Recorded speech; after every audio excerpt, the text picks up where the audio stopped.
নতুন একজন বন্ধু বা ভাই যে যেটাই বলি করেন ম্যানুফ্যাকচারিং জব, সেটা হচ্ছে গ্রুপ ওয়ার্ক, মানে গ্রুপ ওয়ার্ক। এখানে একজন বা দুজনে কোনো পরিবর্তন বা আহামরি কিছু করতে পারবে না, যদি গ্রুপের সাপোর্ট বা সহযোগিতা না। আমরা স্কুল যেগুলো দেখছি যে কাঠি দৌড় দেয়, একজন দৌড়ে দেয়, আরেকজন দেয়, তারপর আরেকজনের দেয়। এখানে তিনজনের যদি একটা সমন্বয় ভালো স্পিড থাকে, ওরা একটা ভালো রেজাল্ট আসে। একজন খুব দ্রুত গেল, মাঝখানের জন্য আবার ডিলে করলো, ভালো রেজাল্ট আসবে না। তো সময়ের সাথে বর্তমান প্রেক্ষাপটে কাজ এবং কাজের ধরন অনেক কিছুই পরিবর্তন আসছে এবং দিন দিন প্রতিযোগিতা বাড়তেছে। ফলে আমাদের অনেকগুলি বিষয় খেয়াল রাখতে হবে, কীভাবে আমরা ম্যাক্সিমাম প্রোডাক্টিভিটি পাবো, কীভাবে আমরা ওয়েস্ট মিনিমাইজ করে কাজকে আগায় নিয়ে যেতে পারবে, বিষয়গুলোর প্রতি লক্ষ্য রাখতে হবে। আর এগুলি লক্ষ্য রাখতে যায় যারা এক্সপার্ট বা যারা দীর্ঘদিনের কাজের অভিজ্ঞতার আলোকে তারা কিছু মডার্ন টুলস এবং টেকনিক প্রয়োগ করছে বা করতেছে বা করবে। তো আমরা এখানে মূলত আজকে আলোচনা করব QMS, এটা কোয়ালিটি ম্যানেজমেন্ট সিস্টেম। এই কোয়ালিটি ম্যানেজমেন্ট সিস্টেমটা এটা আসছে আপনার ISO 9001/2015, মানে এটা ISO হচ্ছে ইন্টারন্যাশনাল স্ট্যান্ডার্ড অর্গানাইজেশন, যেটা এখানে তারা বিচার বিশ্লেষণ করে যে একটা প্রতিষ্ঠানের মধ্যে কী ধরনের কার্যকলাপ বা কী ধরনের কাজের পরিবেশ পরিস্থিতি থাকতে হবে, এবং ওগুলি থাকলে ISO সার্টিফিকেট ফাইল করে। হ্যাঁ, এই কোম্পানি ISOর যে রিকোয়ারমেন্ট বা ISOর যে পরিবেশ, তার সেই সব পরিবেশ পরিস্থিতি মেনটেন করে তারা কাজ করে। এর বেনিফিট কি? তখন যেমন একটা বাটা জুতার কথা বলি, আমি যদি জুতাটা তৈরি করতে দেখি না, কিন্তু আমার মেমোরিতে কাজ করতেছে এটা বাটা, দেখলাম সেটা ব্র্যান্ড ভ্যালু আছে, এটা অবভিয়াসলি ভালো হবে, আমার একটা কনফিডেন্স লেভেল আছে বা ফেথ লেভেল আছে যে এটা ভালো হবে। ঠিক যখন আমি ISO সার্টিফাইড 9001/2015 লাস্ট ভার্সন, যেটা এই সার্টিফাইড যদি আমার কোম্পানি বা যে কোনো কোম্পানি পায়, তখন বাইরের অন্তত ভাবে, সে যদি নতুন হইলেও ভাবে না কোম্পানিটা একটা ভালো মানের কোম্পানি, যেহেতু তারা ISO সার্টিফাইড আমি মুখে মুখে বললে পাবো না। এর জন্য আমাকে প্রমাণ করতে হবে যে তোমার যে ISO যেসব টুলস টেকনিক্স বা এলিমেন্ট আছে, আমি আমার কর্ম পরিবেশে এগুলো আমি ইউজ করতেছি, ফলে আমি ISO সার্টিফাইডেরই একজন অর্গানাইজার। সেই ক্ষেত্রে বাইরেরা কাজও দেয়, পাশাপাশি ওই কোম্পানিগুলোর প্রোডাক্টের ভ্যালুও বেশি পায় বাইরের কাছ থেকে। বাইরের সাথে মার্চেন্ডাইজারদের বা যারা মার্কেটিং ওদের তো বার্গেনিং করতে হয় না, এটা মোটামুটি লেভেল থাকে যে এই ম্যানুফ্যাকচার হলে তাদের প্রাইসটা কী হওয়া উচিত বা কী হয়। আচ্ছা, যাই হোক, তার আগে আমি মানে আপনাদের একটা বিষয় অবগত হচ্ছে, আমি ইন ফিউচারে এটা হচ্ছে উইকলি ম্যানেজমেন্ট রিপোর্ট, এটা তৈরি করতে চাই। ঠিক আছে, এটা তৈরি করলে এটা আমাদের সুবিধা কি, এখানে দেখা যায় 6টা লাইন আছে, যে প্রবলেমগুলো যে লাইনে বেশি সেটা বেশি ইয়ে করতেছে, মানে উপরে দাঁড়াচ্ছে, যেটা আমাদের কম কন্ট্রোল লেভেল আছে সেটা নিচে আছে। যে কোনো জিনিস ইমপ্রুভমেন্ট করতে হলে আগে আমাকে জানতে হবে আমি কোন লেভেলে আছি, আমাকে ডাটা কালেকশন করতে হবে। আমি তখনই একজন ডাক্তার রোগীকে চিকিৎসা করে যখন তার পারফেক্ট কী সমস্যাটা হয়েছে এবং কোথায় প্রবলেমটা। এই জন্য তারা দেখা যায় যে কোনো রোগের টেস্ট বিভিন্ন এক্সামিনেশন তারা দিয়ে থাকে। ঠিক আমাদের একটা ইমপ্রুভমেন্ট করতে হলে আমাদের জানতে হবে একটা ভিজুয়াল আমাদের ফ্যাক্টর কোন লেভেলে আছে। আপনারা এখন দেখেন এখানে ফার্স্ট দেখা যাচ্ছে সেকশন ওয়াইজ আমার কী কী দিতে। হ্যাঁ, কারণ ফেব্রিকের কতবার 3.4%, এটা আগের করা বা আমি নিজে কিছু ইনফরমেশন দিচ্ছি, এটা বাস্তবে সেটা এখন মিলবে না, বাট আমি আজকে অবজারভেশন বেসিস রিপোর্ট কিন্তু করতেছি, হয়তো দিন শেষে আমরা এটা একটা অলমোস্ট সামারি পেয়ে যাবো। একটা ডেমো, এটা ডেমো, বাট আজকেই আমি একটা রিপোর্ট করতেছি আমার টিম দিয়ে, সন্ধ্যার পরে প্রবলেমগুলো এখানে আছে। প্রবলেমগুলো একটু বলে যে এই প্রবলেমগুলো আমরা অ্যাকনলেজ কিনা, আমরা জানি কিনা বা হয় কিনা। আগে আমরা রিপোর্টটার ধরনটা বুঝি। এখানে আমরা ফেব্রিক দেখা গেছে 3.4%, এখানে আমরা যখন ক্লাস এটা হচ্ছে সামারি। এখন এই ফেব্রিকের 3.4% করতে হবে, এই যে 3.4%, এটারও ভাবছি ফেব্রিকের মধ্যে কী কী রিলেটেড প্রবলেমগুলি আসছে। তারপর আছে কি সুইং রিলেটেড এই যে কী প্রবলেম। এখন মনে করেন এখানে আমার প্রবলেমগুলি আবার যেখানে এক একটা কালার এক একটা ডিফেক্টের এগেন্সে, এটা হচ্ছে শুধু সুইং লাইনের ওই যে এটা সুইং লাইনের ডিফেক্ট পার্সেন্টেজগুলি আমরা পেয়ে যাচ্ছি এখানে। কোন ডিফেক্ট কত। তারপরে এখন আমি দেখা যাচ্ছি এই 5 নম্বর লাইনের প্রবলেমটা বেশি। এই 5 নম্বর লাইনে যদি আমি এখানে ক্লিক করি, এখানে আমার শব্দের দ্বারা কোন স্টাইলে চলছে, ওই স্টাইলের এগেইনস্টে কোন দিন কত ডিফেক্ট পাইছি তার একটা পার্সেন্টেজ দাঁড়ায় গেছে। এবং পাশাপাশি এখানে ক্যাটাগরি ওয়াইজ পার্সেন্টেজ প্রত্যেকটার একটা পার্সেন্টেজ আছে। ফলে এই পার্সেন্টেজ থেকে ক্যাটাগরি ওয়াইজ পার্সেন্টেজ থেকে আমি প্রায়োরিটি বুঝতেছি আমার কোনটা আগে করতে হবে। প্রায়োরিটি বুঝলে ওটাকে আমরা সোর্সটা বার করতে পারবো যে কোথা থেকে আসতেছে। সোর্স আসলে প্রিভেনশন অ্যাকশনটা কী হবে সেটাও আমরা করতে পারতেছি। সত্যিকার অর্থে একটা কাজ আর একটা কাজের সাথে ইন্টার রিলেটেড। এই জন্য প্রত্যেকের অবস্থানে রাইট পারসন সেট আপ করতে হবে। অ্যাটলিস্ট যারা সেকশনশিপ তার দিক নির্দেশনা যদি ভালো থাকে, তার ফলো আপ যদি ভালো থাকে, আলটিমেটলি টিমের মধ্যে কেউ দুর্বল থাকলেও পরিবেশ পরিস্থিতির কারণে সে কিন্তু সবল হয়ে উঠবে। আমি জানি না আপনারা আমার সাথে কথা একমত কিনা। অবশ্যই। আচ্ছা, এটা দেওয়ার পরে আমি এখানে এই ফর্মেটে 15টা এক টাইমে করতে পারবো। এখানে 5টা বা 6টা বলে আমি 6টার ইনপুট দিয়ে 6টা করছি। আর এই সামারিতে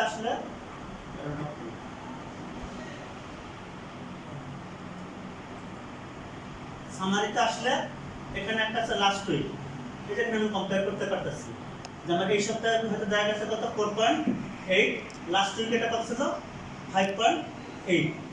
হ্যাঁ, এটা তারপরে যে আমার ইমপ্রুভমেন্ট কী হলো আমি এখানে দেখতে পাবো। এটা একটা টুলস গেল। তো এটা মোটামুটি আপনারা ক্লিয়ার বা আমি যখন রিপোর্টে দিব, হ্যাঁ আপনারা পার্সোনালিও দেখবেন। কারো কোনো কনফিউশন বা কেউ যদি কোনো কিছু মানে কারো যদি বুঝতে সমস্যা বা প্রয়োজন বোধ মনে করেন আমাকে নক করলে আমি সেটা দেখাবো। আমি আগে চেষ্টা করতে সবগুলি ভিজুয়াল করার জন্য।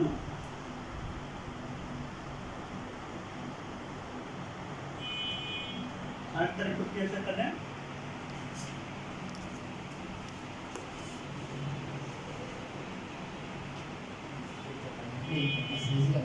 আপনি ইয়াতে দেখেন, আপনি এখানে দেখেন। এখানে স্যার এই আলোতে দেখা যাচ্ছে ওই পর্দাটা লাগাবেন, পর্দাটা লাগাবেন।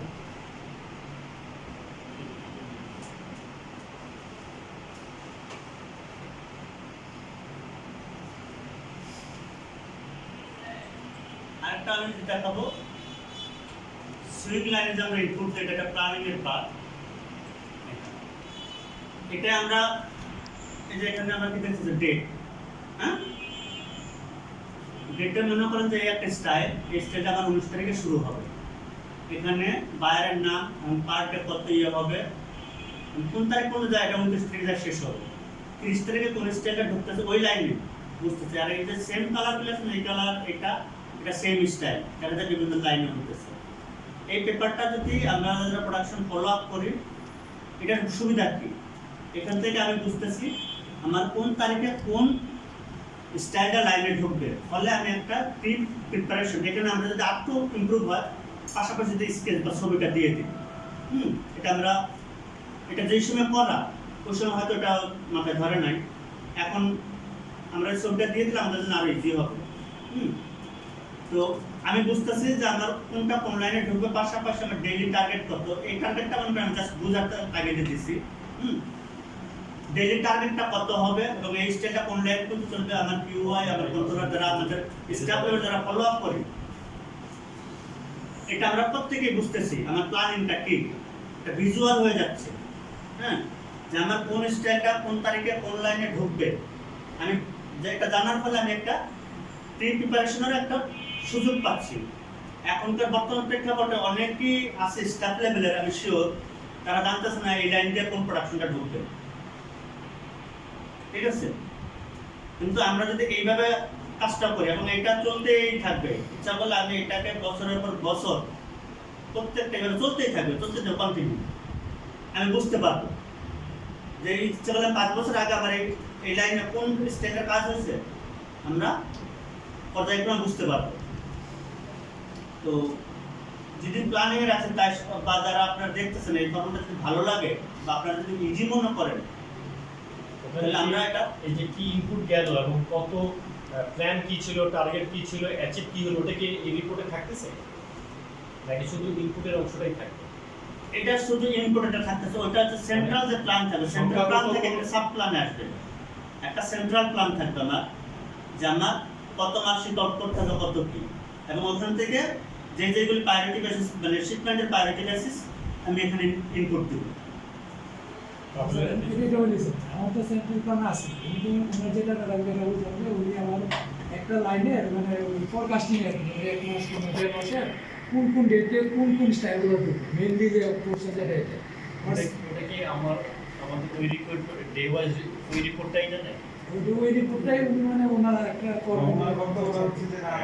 এই দুইটাকে মিলাই দেখো তো যে বেস্ট কোনো কিছু এটাকে এই রিপোর্টটা শেয়ার করেন। তখন যদি ওই কালার ওটা যাবে ওখানে ধীরে ধীরে মানে একদম লাস্টে 2 বছর পরে এটা অ্যাকচুয়ালি আমি করছি বললে ভুল হবে। আমি একজনের মেথড তার দেখে শিখছি সেটা অ্যাপ্লাই করছি, যেহেতু জাপানিজরা করে।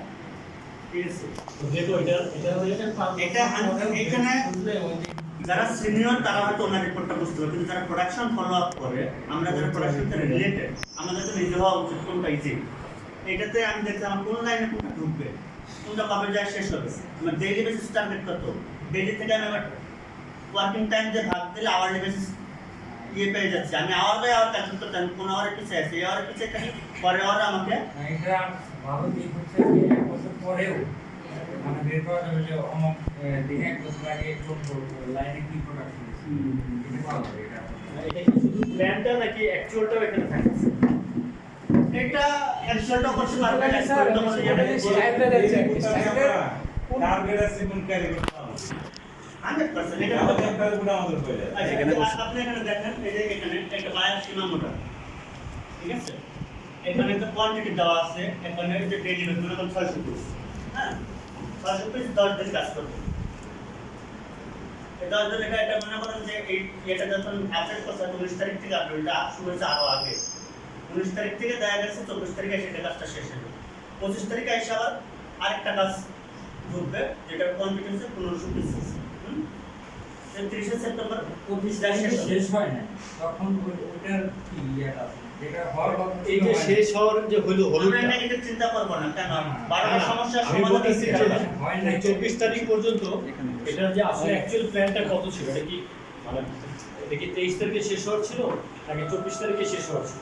আমরা প্ল্যান মনে করেন যে আমরা নরমালি যেটা করছি 1 ঘন্টা ধরে করছি, যদি 8 ঘন্টা অ্যাচিভ করতে না পারি, যদি 8 ঘন্টা অ্যাচিভ করতে না পারি, যদি 2 ঘন্টা অতিরিক্ত আমরা ইয়ে করি, এবং আমরা ওইটা যেভাবে দিনেরটা দিন আমার যে টার্গেট এটা 24 বলছে না, you have to complete within 24। এখানে কোনো নেগেটিভ চলবে না।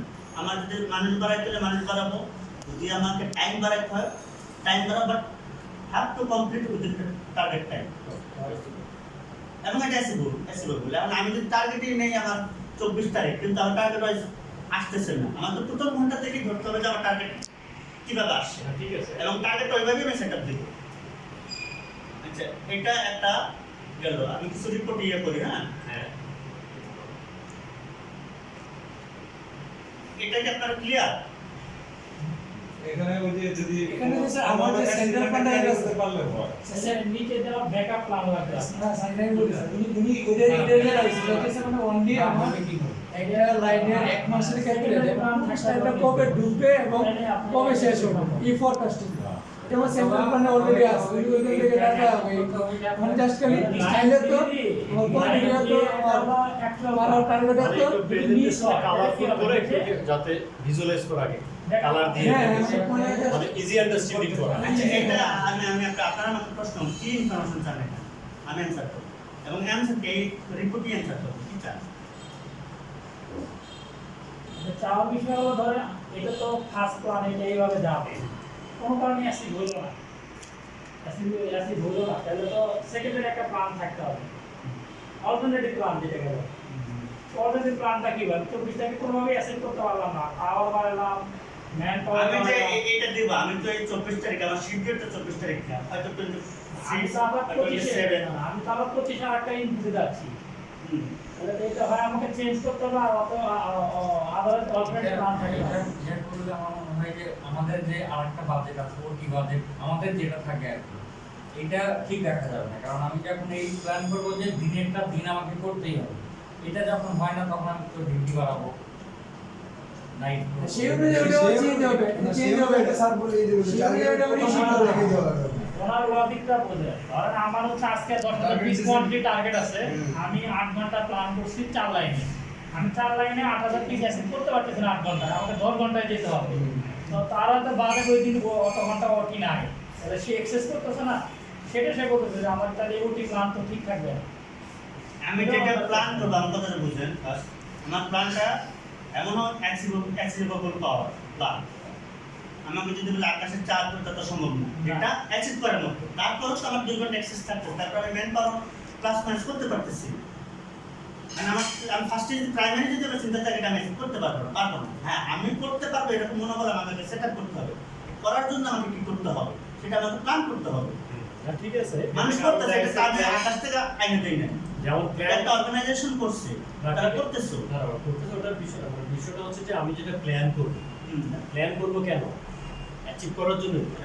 আমি কি অ্যাচিভ করবে? হ্যাঁ, 5% বা 10% যখন ভ্যারি করে, তখন আমরা দেখা যাচ্ছে 1 ঘন্টা ওভারটাইম করে এক লাইনে বেশি করে আরেক লাইনে কম করে ওটাকে অ্যাডজাস্ট করে দেবো। এটা কিন্তু আমাদের আগে থেকে মেসেজ, যেটা আমরা প্ল্যান করব ওটা অ্যাচিভ করতে হবে।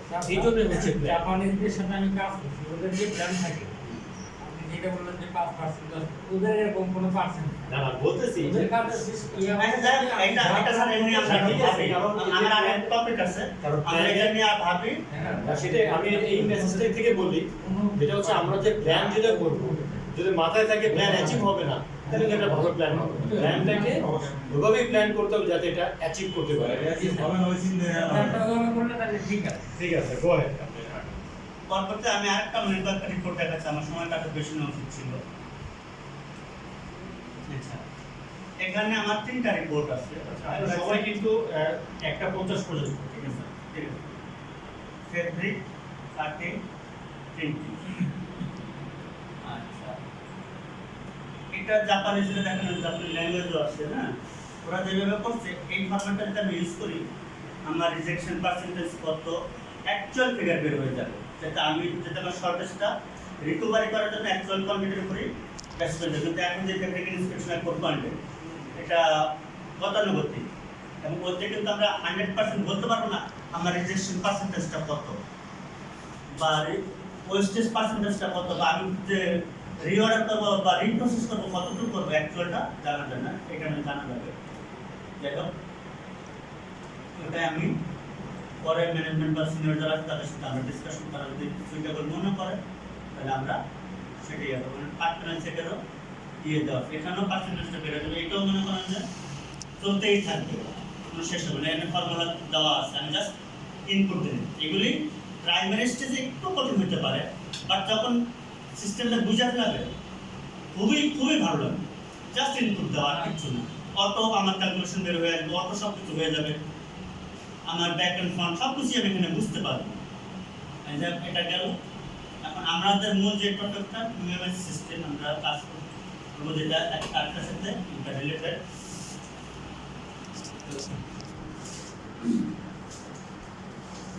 যে আলোচনা ফার্স্টে করছিলাম যে ইউএমএস, এটা প্রত্যেক আসছে ISO 9001 2015।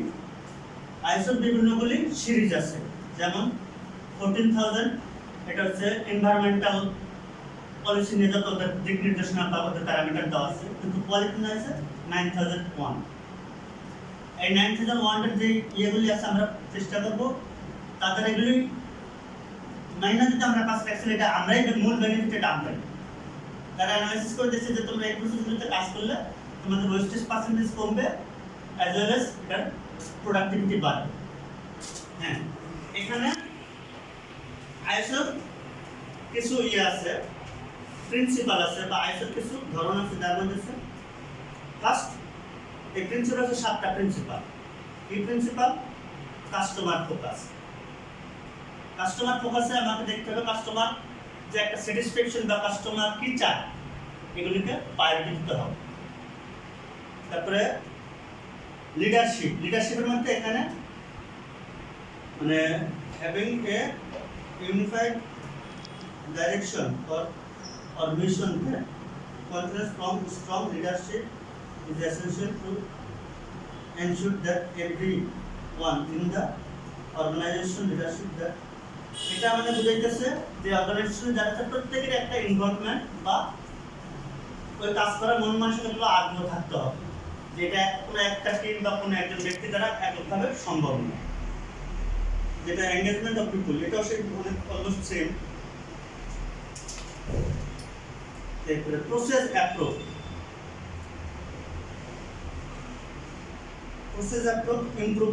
ইমপ্রুভমেন্টটা আমি এগুলি ব্যাখ্যাটা ওইভাবে মানে পূর্ণাঙ্গ আমার মেমোরাইজ দেখা মুখস্থ আমি করতে পারিনি। হ্যাঁ, জাস্ট নিয়ে আমি আলোচনা করতে হাইলাইট করবো।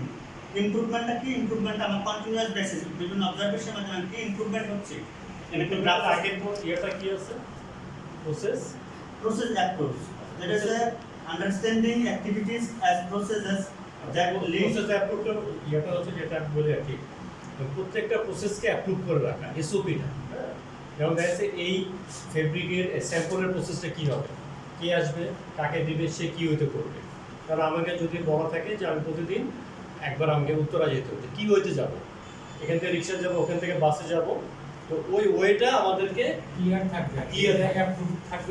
যদি আমার প্রসেস যদি ম্যানেজমেন্ট অ্যাপ্রুভ থাকবে, আমি যদি প্রসেসের মধ্যে থাকি, কোনো ধরনের ডেভিয়েশন আসলে সেটার জন্য আমি তখন লায়াবল হব না। যখন আমি প্রসেস ব্রেক করে কিছু করতে যাবো তখন তো দেখা গেছে যে সেটার জন্য আমাকে লায়াবিলিটি দিতে হবে। তো সুতরাং মেজর কাজের প্রসেসগুলো আপনার অ্যাপ্রুভ করা রাখবে, ঠিক আছে? একটা সিস্টেম দাঁড় করানো করা নিয়ে সর্বসম্মত হবে। তাহলে এই রিস্কটা হলে তখন কি হবে, যদি এই প্রসেসটা ভুল থাকে আবার সর্বসম্মতভাবে এটাকে আমরা রিভাইজ করবো, কিন্তু তখন আর দায়বদ্ধতা কোনো একক পার্সনের উপর থাকে। এবং আমাদের যে কাজের যে প্রসেসটা কাজ করতে দেওয়া যে স্ট্যান্ডার্ডে করার কথা, আমরা সেই স্ট্যান্ডার্ডে করতে শিখছি এবং যেইভাবে করতেছে এইভাবে আমাদের কি টাইম বেশি লাগতেছে কিনা। পরেরটা হচ্ছে ইমপ্রুভমেন্ট। এটা ডাটা বেসিস আমাদের কাজ করতেছে, এটা কি ইমপ্রুভমেন্ট করতে হয়, ওই রিপোর্ট থেকেও আমরা বুঝতে পারি আমাদের ইমপ্রুভমেন্টটা কি হচ্ছে। তারপরে এভিডেন্স বেস ডিসিশন মেকিং। হ্যাঁ, এটা হচ্ছে ইম্পর্টেন্ট আমাদের সবার জন্য।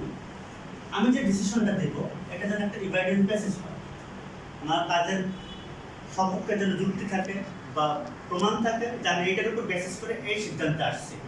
দেখা গেল অনেকে একটা ডিসিশন দিল, কিন্তু আমাকে যদি প্রশ্ন করা একটা কিসের উপর ভিত্তি করে ডিসিশনটা দিলেন, এটা ওয়ান একটা এভিডেন্স ডায়াগ্রাম মানে রুট কজ অ্যানালাইসিসের মতো, যে আমার ডিসিশনের প্রেক্ষিতে এভিডেন্স থাকতে হবে। যেমন এটা রিটেন ডকুমেন্টস হতে পারে, এটা সোয়াস হতে পারে, এটা কাউন্টার কোনো স্যাম্পল হতে পারে, এটা কাজের ধরন অনুপাতে।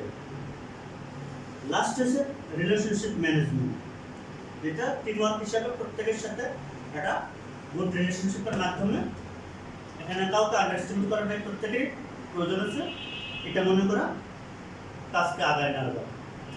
তো এগুলো হচ্ছে তাদের একটা কাজের একটা ফোকাস বা লক্ষ্য, এবং এটা ইমপ্লিমেন্ট করার আরেকটা যেটা এসওপি, আমাকে যেভাবে কাজ করার কথা স্ট্যান্ডার্ড, ওই স্ট্যান্ডার্ডে কাজ করলে আমাকে বুঝতে পারে, ঠিক আছে। এর মধ্যে আরও একটা কথা আছে, হাউ টু স্টার্ট। স্টার্টটা মিনস যেটাকে বলে আপনার TDCA সাইকেল প্ল্যান। আমি মনে করেন আমি এত যাই বললাম সব আপনি ভুলে গেছেন, শুধু আমার একটা ওয়ার্ড মনে রাখেন, TDCA সাইকেল প্ল্যান। পিতে plan, do, check, action. Plan, do, check, action, PDCA cycle plan. এটা হচ্ছে যে কোনো কাজ ডেভেলপ করার জন্য এই ফর্মুলাটা ইউজ করি। এই ফর্মুলা প্ল্যান, আমি যে কাজটাই করবো, আমি একটা প্ল্যান করলাম, আমি কীভাবে কাজটা করবো এটা থিঙ্কিং করলাম। প্ল্যান মানে এই না যে আমি কাগজ কলম নিয়ে কখন শুরু নিয়ে না, আমি একটা থিঙ্কিং করলাম যে কাজটা আমাকে রাইট করতে হবে। ওইটা মনে করেন হয়তো লিখলাম এই কাজটার এগেনস্টে আমি একটা ডিজাইন তৈরি করলাম, যে ডিজাইন থেকে আমি মেমোরিতে নিলাম যে আমার এসওপি কি বা কাজটার ধরন কী হবে। এটা ফার্স্ট থিঙ্কিং করলাম, এটাকে ডিজাইন করলাম, ঠিক আছে। ডিজাইনটা হয়তো মনে করেন যে আমি একটা হেমে সেলাই করতেছি, আমার ফার্স্ট ইয়ে হলো আমি হেম যে বুঝি পিটিসি সাইকেল প্ল্যান একটা হেম কথা আমি বলতেছি হেমটা আমাকে